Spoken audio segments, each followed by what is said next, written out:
Good evening.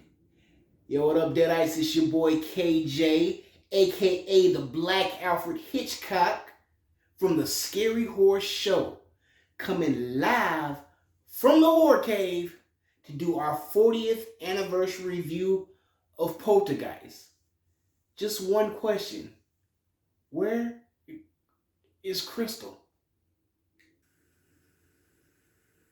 KJ! Huh? KJ! Megan Thee Stallion? No, Negro, it's me, Crystal. Huh? I can't see you. Where are you? They're here.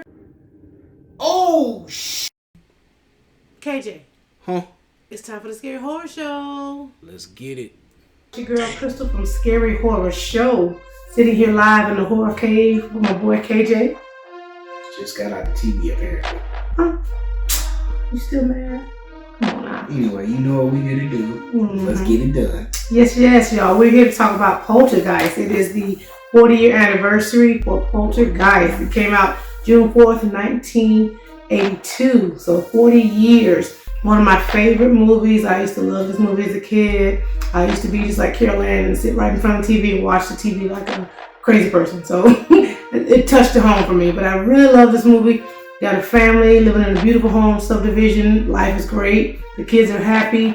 All of a sudden, weird, freaky things start happening. Tables start moving, furniture moving around, chairs jumping on top of the table, coffee mugs sliding across the table. Just all kind of weird stuff starts happening.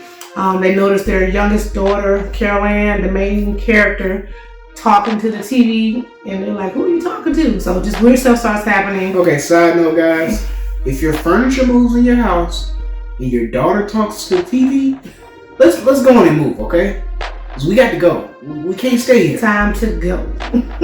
But anyway, so the daughter starts talking to TV. They have an incident where a tree breaks into the kid's bedroom, tries to take the boy away. A tree. So they go out to get the son and save him, and then Carol Ann gets taken in the process by the supernatural spirit. So at first, the parents, they're kind of hippies and stuff. The parents, they smoking weed and things like that. So at first, the mom was like, "Oh, this is so cool." She was excited Parents are smoking big time. She was excited about all the supernatural stuff at first. Like, this is kind of cool. And the dad was like, "I don't know."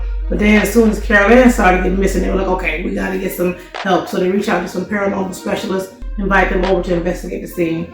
So they pretty much this whole movie fighting to get their daughter back. And they find her spirit still in the house. So like they can hear the mom and they can hear her talking in the TV, Carol Ann, through the TV. So that's the only way they can communicate with her, with the TV's on the white screen. So just really touching family movie for me. The dynamics, the husband and wife, their love for themselves, and then the tension when everything was going rough and they were kind of getting angry with each other a little bit at the end and deal with all the stuff. But they had to kind of get past that and bond together so they could fight with their family. Just when they had to fight to get Carol Ann back, when they were able to get her back, and then the monster tried to come get her again, they had to really just bond together as a family. It was such a good movie. It gives you that horror, gives you that family all together in one swoop.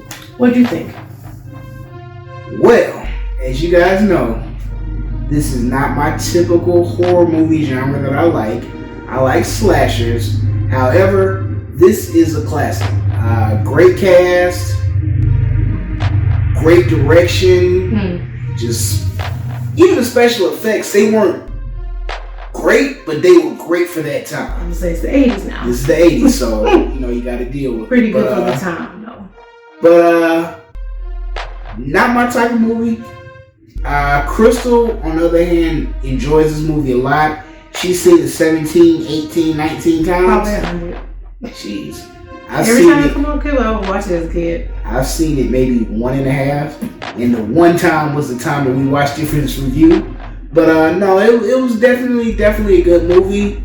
Definitely spread the seeds for a lot of the movies in the future, such as Paranormal Activity, Insidious, things like that. So, it was definitely good. Now, they did bring the paranormal experts in, and that kind of led to a few jump scenes, like the guy like ripped his face off. There's like maggots all in the food. So I thought that was kind of cool. Yeah. But other than that, yeah, good classic suspense, supernatural type thriller. It's good. You get a bit of everything with it. Yeah. Now, the main character, not the main character, the father in the movie, he finds out in the end that the reason all this stuff is going on is the subdivision they live in was not just in a graveyard. They removed the graves, but for whatever reason, they did not remove the bodies. Correct. So he has a great scene at the end of the movie where he's just kind of snapping on the guy that built the thing. He was like, "You didn't move the bodies," and I feel like, well, with the exception of a few explicits, that is exactly how I would have treated that situation. Right. So yeah, good movie. But we're gonna get into some other stuff now. There's a lot of kind of crazy things that happen in this movie. A poltergeist curse, if you will. So we're gonna let the brain of the Operation Crystal fill you in on that. Crystal, why don't you tell us about that? Yeah, I did a little research and just remember hearing over the years there's a supposedly poltergeist curse because so many people died from the cast from different because there was 3 total. Now there were only 2 that was really creepy. The others were older and they had pre-existing conditions anyway. They died in some of the other movies, but for the first movie, particularly the main character Carol Ann, also in real life known as Heather O'Rourke, she passed away at 12 years old in 1988. Wow. So she was just misdiagnosed. Apparently, they thought she had Crohn's disease, and she got sick at the breakfast table, and they had to rush to the hospital and had emergency surgery. Turns out she had intestinal blockage, which caused her to die from septic shock. Wow. So, and people were saying had they diagnosed her properly, she probably would have lived, and they could have just repaired it and fixed it. Because she was only 12, huh? So sad. So sad. She was 12 going on 13, so it was just so sad. She was such a beautiful light, and she was smart. I researched on her. They said she was her proudest thing that she ever accomplished was being the class president in her 5th grade class. So that's what she thought was more important than being in a movie. I thought that was so sweet. So she seemed like she just had such a light that she shone when she was in her movies, and it was really there in real life. She was really such a sweet child. Yeah, R.I.P. to her, because that movie would not have been what it was without her. She made the movie. She was so young and did such a wonderful job in that role. And the other character that passed away, because there's a rumor that all 3 kids died, but only 2. Unfortunately, the older sister, Dominique Dunn, she played Dana Freeling. She died before the movie was even released. Really? So the movie hadn't even come out to the movies yet, but her ex-boyfriend, who was abusive, she had broke up with him, and he came over to the house and they got into an argument. He strangled her on the driveway. Wow. The police came and she was taken to the hospital. She was still alive, but she was in a coma for 5 days, and they had her on life support, and they finally had to take her off life support. And she died a few weeks for her 23rd birthday, which is really sad. So that's why a lot of people feel like the cast was cursed, because those 2 young ladies died at such a young age, and so in such a sad way. Wow. But the brother is still alive. He's still alive and well. He's alive, so it's not a curse on the kids. And the other characters who died from the other movies were older and had other problems. So I really don't think there's really a curse. It just happened to be just bad circumstances. But may they both rest in peace, though, because they left their legacy behind with the wonderful movie. Yeah, so sad. Respect to them. Respect to their families. Yes. Thank you for all the entertainment that you've given us. Right. So, now that we filled you in on the background of the movie, we gave you the review of the movie, it is final score time. I'm going to let Crystal go first because she likes this movie so much, and if I give it a low score before her, she may get mad at me. So I'm not. Oh, before we go into that real quick, just a fun trivia fact, the father who plays the dad, Craig T. Nelson, you may know him also from The Incredibles. He is Mr. Incredible. So I just want to throw that out there too. So thought that was interesting because sometimes I forget that he's the same guy playing both those roles. But yeah, so shout out to Craig T. Nelson. But yes, he is a very big star. So he's done well with his career. Now, for me, I really like this movie. I felt like I was a young Carol Ann in my life, in my day too. So I would give this movie, I might have to give it 5 knives because I really like this movie. Y'all know me. Y'all know I like the ghost, poltergeisty stuff. It just touches on everything, just like the fear, just the fact that something tore a hole into the world and snatched your child out of this reality and took it back to another dimension.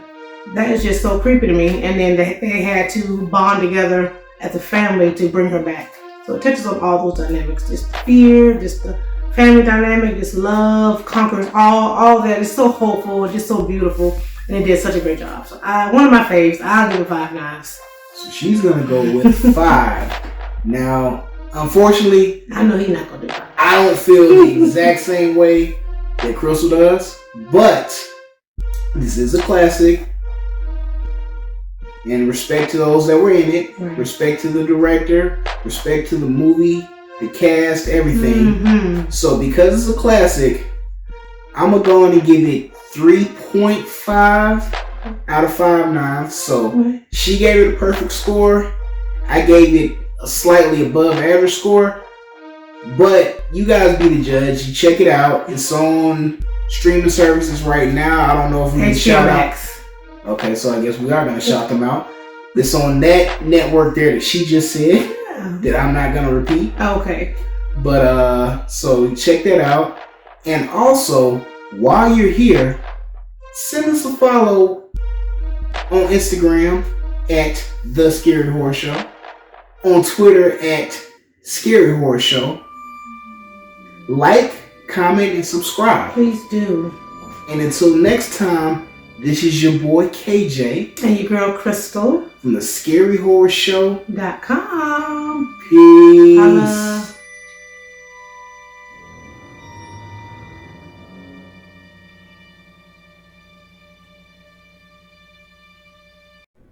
ScaryHorrorShow.com.